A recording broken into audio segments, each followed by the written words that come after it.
Túnez, los cartagineses, África, parte 1. Cartago es una antigua ciudad del norte de África, situada a unos 12 kilómetros al noroeste de la actual ciudad de Túnez. Nos estamos acercando hacia la ciudad de Cartago. Observamos una mezquita. Fue inaugurada en el año 2003. Desembarcamos en el puerto de La Goulette en Túnez y hacia las ruinas de Cartago nos dirigimos.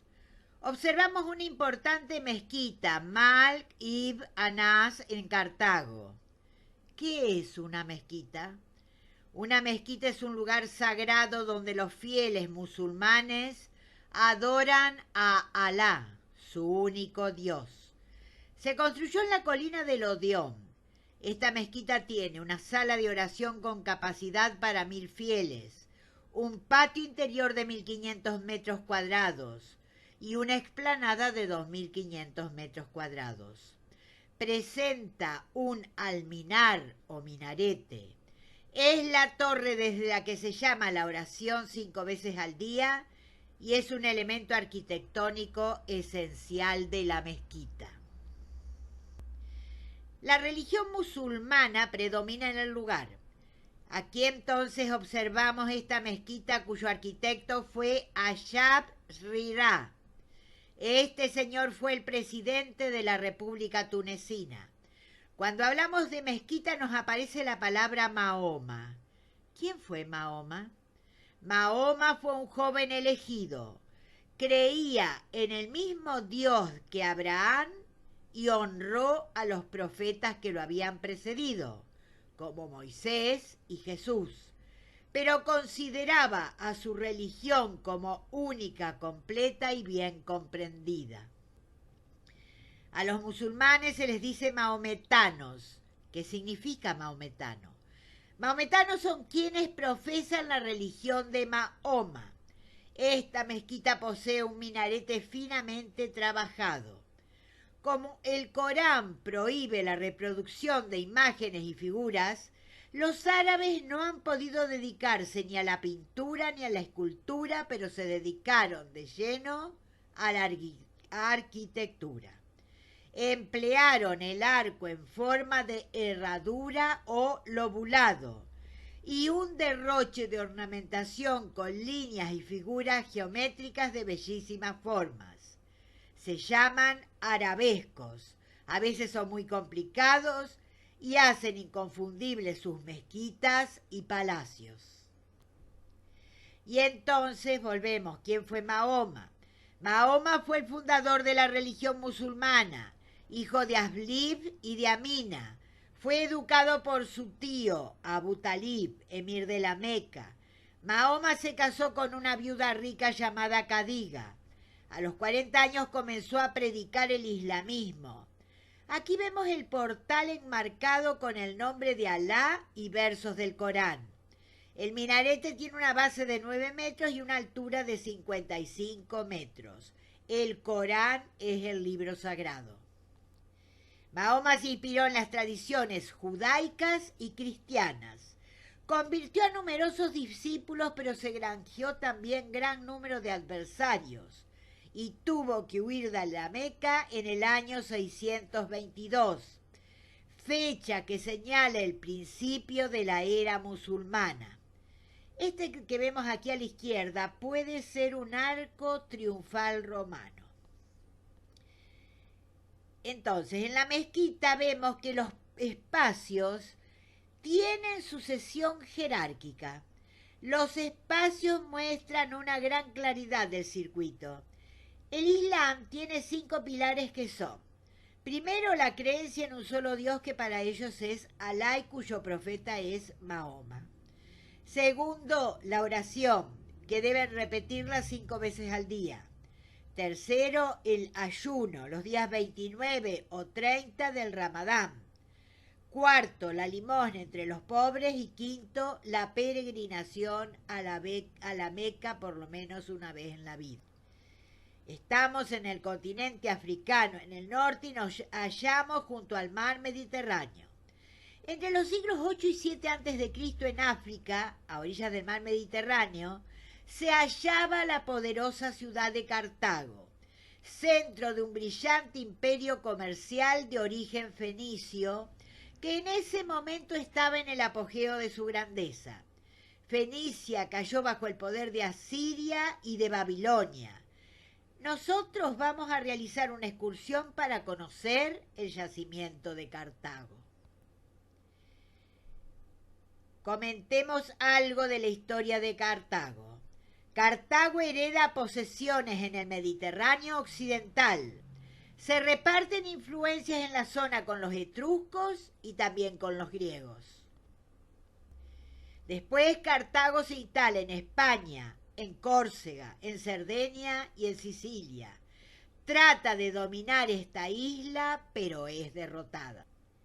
Habrá nuevos intentos de tomar Sicilia. Hoy visitaremos un sitio arqueológico correspondiente al siglo VI a.C. Recordemos que Cartago entonces está ubicada a 12 kilómetros al oeste de la ciudad de Túnez. Pirro y Roma defienden a las ciudades sicilianas.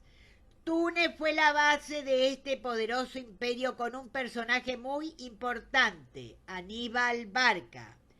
Pero también estuvo Amílcar. Te cuento quién fue Amílcar.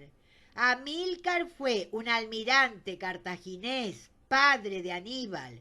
Conquistó parte de España y fundó a Barchino, es decir, hoy Barcelona. Cartago poseía un poderoso ejército formado por hombres de todos los pueblos. Ahora haremos una aclaración. Aníbal Barca fue entonces el hijo de quien recién te hablé, Amílcar Barca. El padre le había hecho jurar odio a los romanos. Había destruido a Sagunto en España, cuyos habitantes prefirieron morir a entregarse. Después atravesó los Alpes en el norte de Italia por el monte Genebre y luego arrolló a los romanos en Tesino, en Trebia, en Trasimeno y en Canas. Llegó a Capua y cuando estaba a punto de vencerlos a los romanos en Sama, por Escipión, se enfrentó con Escipión el africano, pero no le llegó la orden de atacar y él va a ser vencido entonces por los romanos. Este ejército de Aníbal Barca fue muy poderoso. Estaba apoyado por poderosos escuadrones de elefantes y dotado de la mejor maquinaria de la época. Por eso había podido realizar una campaña tan importante. Cartago, una ciudad del siglo VI a.C., en sus días, poderoso imperio comercial. La ciudad de Cartago fue fundada por fenicios emigrados de Tiro, al parecer en el año 814 a.C. Este fue un lugar muy preciado durante el Imperio Romano. Estamos en las cisternas, que llevaban el agua a unos baños que luego veremos, que son los baños de Antonino Pío. Antonino Pío fue un emperador romano, había sido muy benévolo. En ese momento, esta parte de Cartago era una provincia romana. Entonces se preocuparon por hacer grandes construcciones, cisternas como vemos acá, pero además un importante baño termal. Las cisternas eran especies de cañerías. Estos lugares eran vigilados por soldados romanos. El Mediterráneo no podía tener dos amos. Entonces, la guerra entre ambas potencias, Cartago y Roma, fue inevitable. Así se desarrollaron y se llamaron guerras púnicas y se desarrollaron y fueron 3. Realizamos la visita a este lugar que es declarado Patrimonio de la Humanidad por la UNESCO. Con respecto a las guerras púnicas, fue un duelo que duró 120 años. Aquí entonces con estas cisternas se enviaban agua a todo este lugar de esta provincia. Después de la Segunda Guerra Púnica, Cartago entonces quedó vencida ante Roma y debió darle gran parte de sus posesiones. Pero después Cartago, como tenía una situación económica más o menos buena, se cultivaban cereales, pudo recuperarse y restauró su economía y compitió nuevamente con los romanos. Así entonces vamos a llegar a una tercera guerra púnica, pero esta ya entonces, cuando se enfrenta con Escipión, va a ser definitiva. ¿No hay más? Sí, dale. Sí. Cartago se construyó sobre un promontorio que domina el mar. Queda poco, ¿eh? Aquí entonces vamos a ver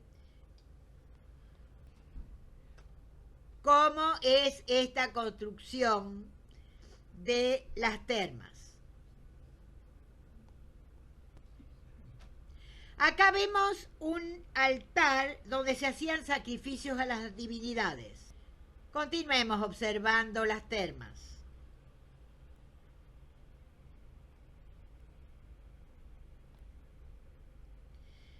Túnez se convirtió en este periodo en una gran ciudad, pero Roma la arrasó nuevamente. Así entonces, Cartago va a quedar vencida y se transformó en una república aristocrática, cuya base era el comercio, como siempre, pero vendía cereales.